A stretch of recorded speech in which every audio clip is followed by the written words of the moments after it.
तो आइए स्टूडेंट्स हम लोग देखते हैं question number 3। Determine if the points 1,5, 2,3 and -2, -11 are collinear. तो स्टूडेंट्स मैं आपको ये बताना चाहता हूँ कि जो कोलिनियर पॉइंट होते हैं, अगर आपको उनको फाइंड करना है कि कोलिनियर पॉइंट होंगे या नहीं होंगे, तो आपको बेसिकली एक रूल को याद रखना है कि जैसे सपोज करिए आपके पास कोलिनियर का मतलब आप सभी जानते हैं, कोलिनियर का मतलब हुआ कि एक ही लाइन में यानी सेम लाइन में वो पॉइंट्स क्या करने चाहिए, लाई करने चाहिए।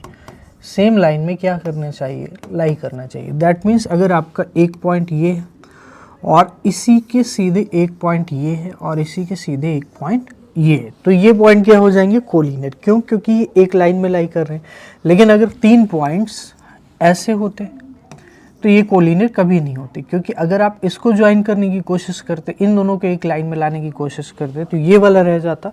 अगर इसको लाने की कोशिश करते तो ये रह जाता। अगर इन दोनों को लाने की कोशिश करते तो ये रह जाता। तो इसीलिए बच्चों, जब भी आपको कोलिनियर को प्रूफ करना है यानी एक लाइन में वो पॉइंट लाई कर रहे हैं, तो उसके लिए कंडीशन होती है। जैसे सपोज करिए इस पॉइंट को मैं नेम दे देता हूँ ए, इसको बी और इसको सी। तो आप मुझे एक सिंपल सी चीज़ बताइए, अगर आप ए से बी तक की डिस्टेंस को फाइंड करेंगे, सपोज करिए ए से बी तक की डिस्टेंस 4 है और बी से सी तक की डिस्टेंस 3 है सेंटीमीटर में, ठीक है। तो अगर आप डिस्टेंस फार्मूला अप्लाई करके ए बी को फाइंड करते हैं, बी सी को फाइंड करते हैं और फिर ए सी को फाइंड करते हैं, तो जो उसमें लार्जेस्ट डिस्टेंस होगी यानी कि सबसे ज़्यादा डिस्टेंस होगी वो कौन सी होगी, ए सी। यानी कि सबसे बड़ी वाली जो डिस्टेंस होगी, डिस्टेंस फार्मूला को अप्लाई करने के बाद वो कितनी होनी चाहिए, 7। अगर ये कंडीशन सेटिस्फाइड होती है, मतलब दोनों का जो सम है वो सबसे बड़ा वाला जो डिस्टेंस है, सबसे बड़ी वाली अगर वो आ जाती है, तो डेफिनेटली वो पॉइंट्स क्या हो जाएंगे, कोलिनियर हो जाएंगे। और अगर कोलिनियर नहीं होते तो फिर ये डिस्टेंस आपकी क्या होती, सेम नहीं होती। तो ये कॉन्सेप्ट आपको यूज़ करना है जब भी कोलिनियर पॉइंट को पता करने की कोलिनियर होंगे या फिर नहीं होंगे, तो आपको इस कॉन्सेप्ट को क्या करना है, अप्लाई करना है कि आप ईच पॉइंट के बीच की डिस्टेंस को निकाल लोगे। मान लीजिए आप इसको ए नेम दे देते हो, इसको बी और इसको सी, तो आप सबसे पहले ए बी को फाइंड करोगे यानी इन पॉइंट, इस पॉइंट और इस पॉइंट के बीच की डिस्टेंस को, और आपने इसको नेम दे दिया है सी, तो आप बी और सी के बीच की डिस्टेंस को फाइंड करोगे, ठीक है। फिर आप ए और सी यानी इस पॉइंट और इस पॉइंट के बीच की डिस्टेंस को फाइंड करोगे। फिर देखोगे जो सबसे बड़ी डिस्टेंस है वो बाकी दोनों छोटी डिस्टेंसेस के सम के इक्वल है या नहीं है। जैसे यहाँ पर 4 + 3 = 7 आ रहा है।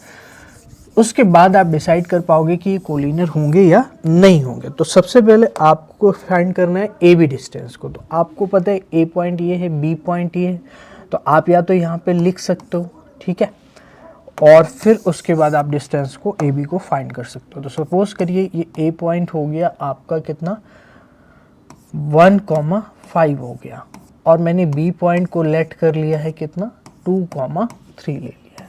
तो मान लीजिए ये x1 है और ये y1 है, ये x2 है और ये y2 है। तो हमें क्या फाइंड करना पड़ेगा, ए बी को फाइंड करना पड़ेगा। तो ए बी हमारा कितना होगा, x2 - x1 का स्क्वायर। आप सभी डिस्टेंस फार्मूला जानते हैं, तो 2 - 1 का स्क्वायर, क्योंकि x2 2 है और x1 1 है। इसके बाद y2 - y1 का होल स्क्वायर, तो y2 कितना है, 3 है, और y1 कितना है, 5 है, तो -5 का होल स्क्वायर। तो ए बी आप फाइंड करेंगे, ए बी इक्वल टू बच्चों 1 आएगा, 1 का स्क्वायर -2 का स्क्वायर। तो ए बी बेसिकली क्या आएगा आपका, √1 का स्क्वायर 1 हो जाएगा और -2 का स्क्वायर कितना हो जाएगा, 4। तो ए बी क्या हो जाएगा, √5 हो जाएगा। ए बी हमारा कितना हो जाएगा, √5 हो जाएगा। इसी तरह से क्या हम बी सी को फाइंड कर सकते हैं, फिर ए सी को। तो जब हम बी सी को यहाँ पर लेंगे तो मैं यहाँ पर बी पॉइंट कर देता हूँ और सी पॉइंट कर देता हूँ। तो इसको हटा करके हम क्या करने वाले हैं, सी पॉइंट को लेकर आने वाले हैं। तो सी पॉइंट हमारा क्या हो गया, -2 - 11। तो इससे बच्चों कोई फर्क नहीं पड़ेगा कि सी पहले या बी पहले, क्योंकि यहाँ पर क्या होगा, आपका जो भी डिफरेंस होगा उसका स्क्वायर हो जाता है, तो वहाँ पर पॉजिटिव और निगेटिव का सेम इफेक्ट होगा। तो यहाँ पर हम बी सी को अगर फाइंड करेंगे, तो बी सी का मतलब हुआ x2 - x1 का स्क्वायर, यानी 2 - (-2), 2 - (-2), और इसका क्या हो जाएगा स्क्वायर। ये चीज़ आपको क्लियर हो रही है। तो यहाँ पर हमने स्क्वायर ब्रैकेट का यूज़ कर लिया है। तो 2 माइनस ऐसे कर सकते हैं आप,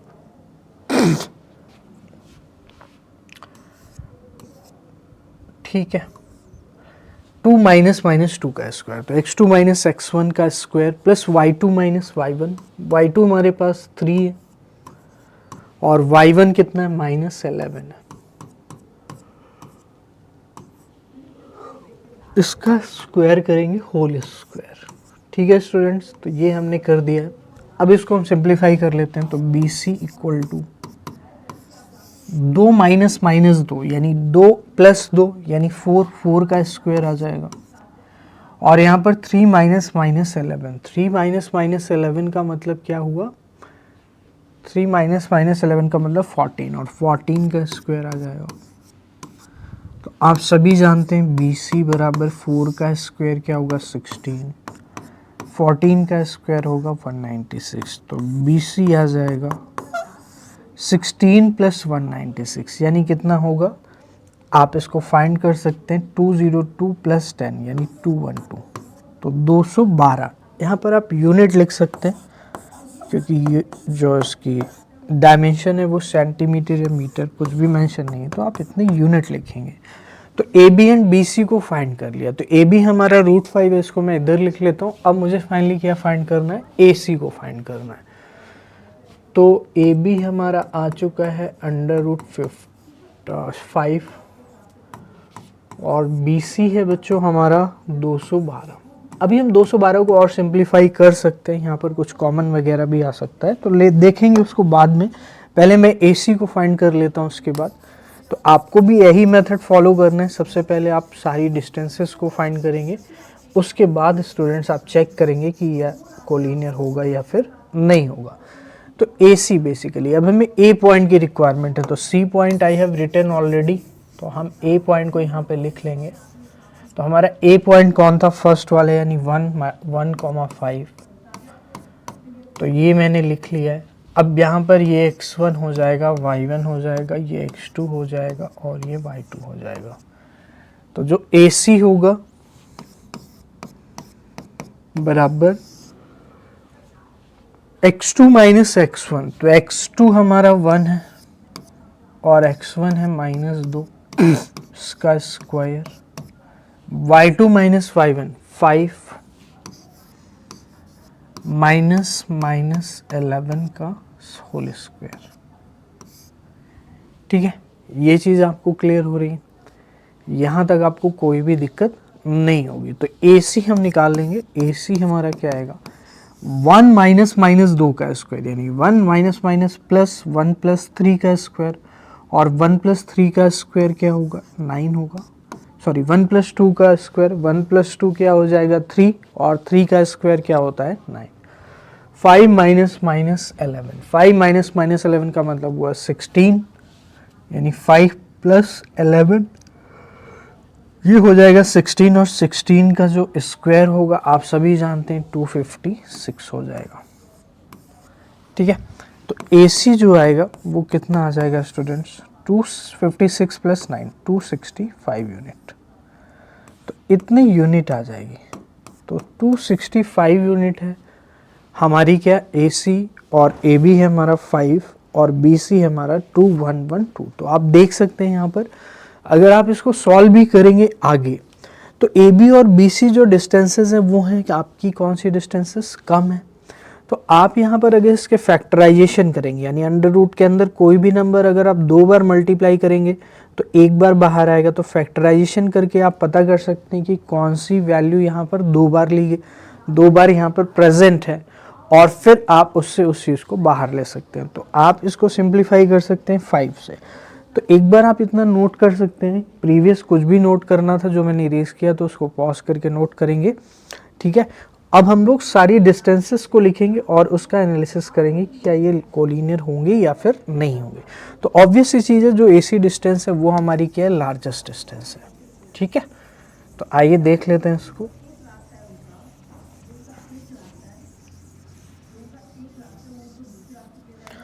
तो AC बराबर 265 यूनिट। अंडर रूट में।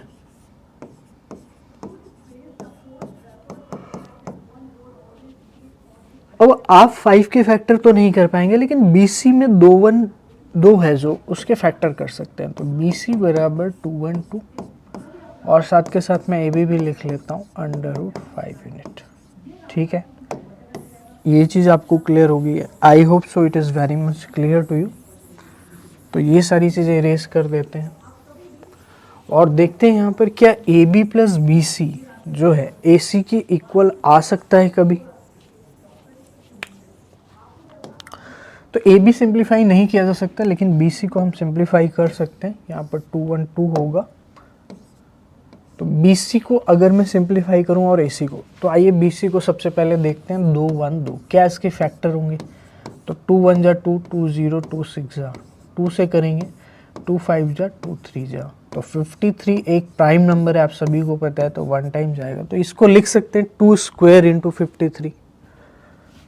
इसको आप क्या लिख सकते हैं? 2 स्क्वायर इंटू 53। तो 53 का स्क्वायर रूट तो निकलेगा नहीं, लेकिन 2 स्क्वायर का निकल आएगा 2 अंडर रूट 53। तो इससे ज़्यादा आप इसको सिंप्लीफाई नहीं कर पाएंगे। अब इसको देख लेते हैं एक बार। तो यहाँ पर अगर हम 5 से सिंप्लीफाई करेंगे 265 को, तो 5 5 जा होता है आपका 25। तो 1 आएगा, 5 3 जा 15, तो 53 से जाएगा। ठीक है, 53 1 टाइम्स। तो मैं कह सकता हूँ ये आ जाएगा रूट 5 इंटू रूट 53। तो जो AC है वो आ जाएगा रूट 5 इंटू 53। तो जो BC है वो 2 रूट 53 आ रहा है, और जो AC है, सॉरी जो BC है वो 2 रूट 53 आ रहा है। BC देख सकते हैं ये है। तो अगर हम AB और BC का सम करेंगे तो आएगा रूट 5 प्लस 2 अंडर रूट 53। क्या ये इक्वल है रूट 5 इंटू 53 के? तो डेफिनेटली ये इक्वल नहीं है। तो मैं ये डेफिनेटली कह सकता हूँ कि ये हमारा क्या हो जाएगा, एक नॉन कोलिनियर पॉइंट हो जाएगा, यानी ये कोलिनियर पॉइंट नहीं होंगे। ठीक है स्टूडेंट्स, तो ये चीज़ आपको क्लियर हो गई होगी, आई होप सो। तो question number 3 we have completed. तो आइए देखते हैं question number 4। Check whether 5 - 2 6 4 and 7 - 2 are the vertices of an isosceles triangle. तो इस टाइप की क्वेश्चन में भी स्टूडेंट्स मैं आपको ये बताना चाहता हूँ कि इसमें भी आप क्या करेंगे, डिस्टेंस फार्मूला का एप्लीकेशन करेंगे और आप डिस्टेंस को फाइंड करेंगे डिफरेंट वर्टिसेस के। यानी ये एक ट्रायंगल है, तो ट्रायंगल में आपकी टोटल कितनी डिस्टेंसेस हो जाएंगी, यानी साइड्स आपकी कितनी हो जाएंगी, 3 हो जाएंगी। तो मान लीजिए एक ट्रायंगल है और आपको ये बताना है कि आइसोसेलेस होगा या फिर नहीं होगा। तो आप सभी जानते हैं आइसोसेलेस ट्रायंगल क्या होता है, जिसकी 2 साइड्स क्या हो आपकी इक्वल हो, एनी 2 साइड्स क्या हो जाए, इक्वल हो जाए। तो 2 साइड्स कोई भी आपकी इक्वल हो सकती है। ये पॉइंट A है, ये B है और ये C है। तो या तो AB बराबर AC हो जाए, या AB इक्वल टू BC हो जाए, या AC is equal to BC हो जाए। तो इनमें तीनों में से कुछ भी अगर हो जाएगा तो ये फिर एक आइसोसेलेस ट्रायंगल हो जाएगा।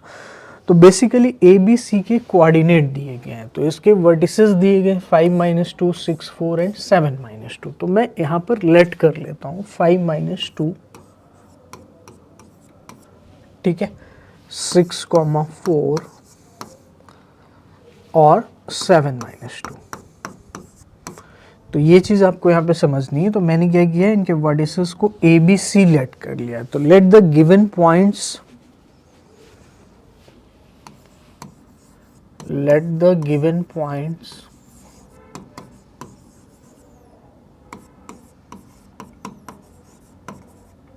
be the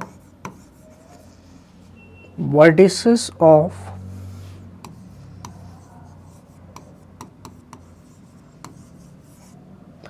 triangle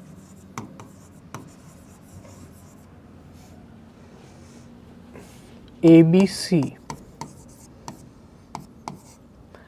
as A, B, C respectively।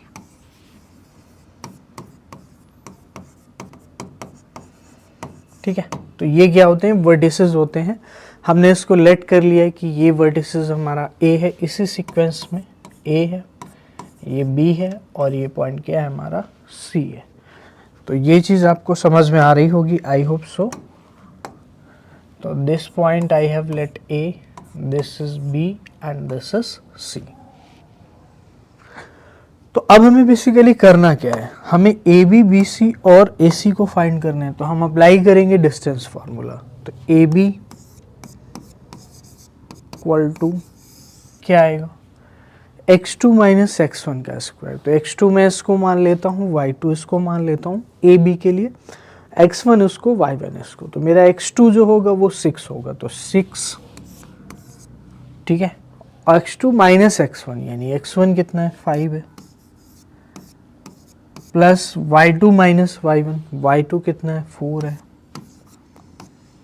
y1 कितना है -2 है। तो 4 माइनस -2, तो इस ब्रैकेट का यूज करेंगे, 4 माइनस माइनस माइनस 2 और इसका क्या कर देंगे स्क्वायर, ठीक है। तो जो ए बी होगा 1 का स्क्वायर प्लस 4 माइनस माइनस 2 यानी 4 माइनस माइनस 2 मतलब 6 का स्क्वायर। तो 6 का स्क्वायर हो जाएगा। तो ए बी हमारा आ जाएगा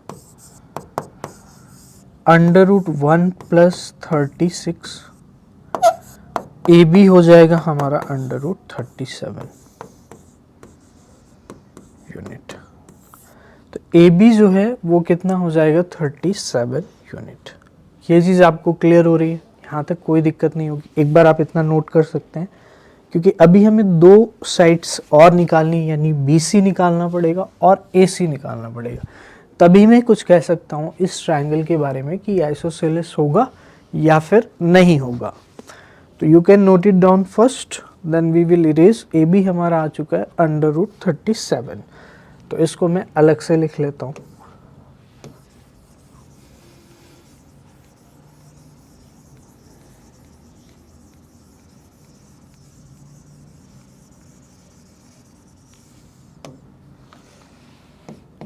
तो जो ए बी है √37 यूनिट आ गया है, ठीक है। आइए देखते हैं हम लोग नेक्स्ट बी सी को फाइंड करते हैं। तो बी सी अब हम लोग निकालेंगे।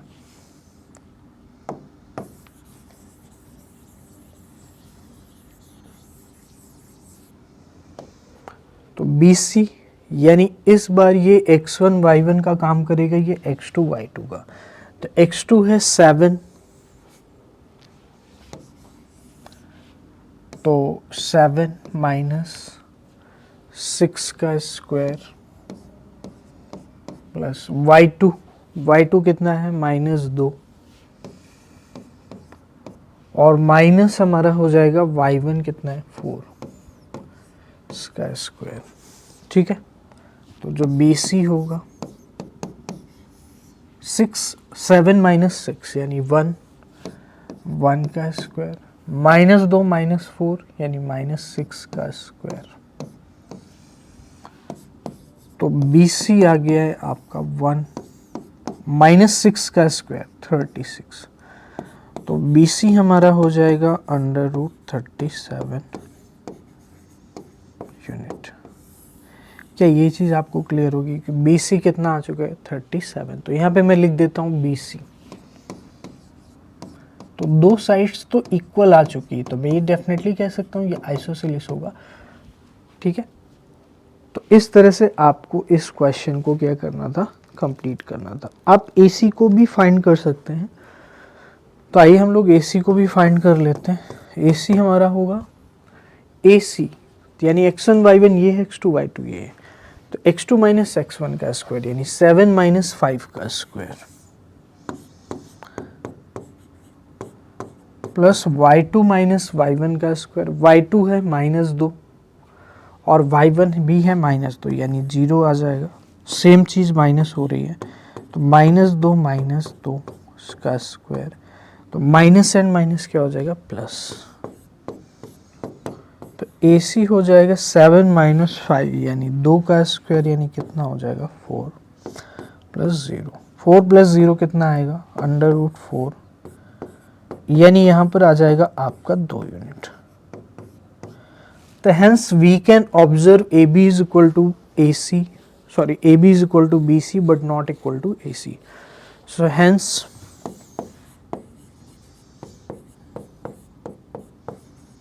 AB बराबर BC, so it is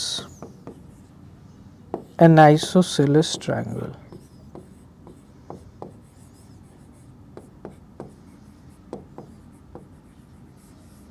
ठीक है स्टूडेंट्स, तो ये चीज़ आपको क्लियर हो गई।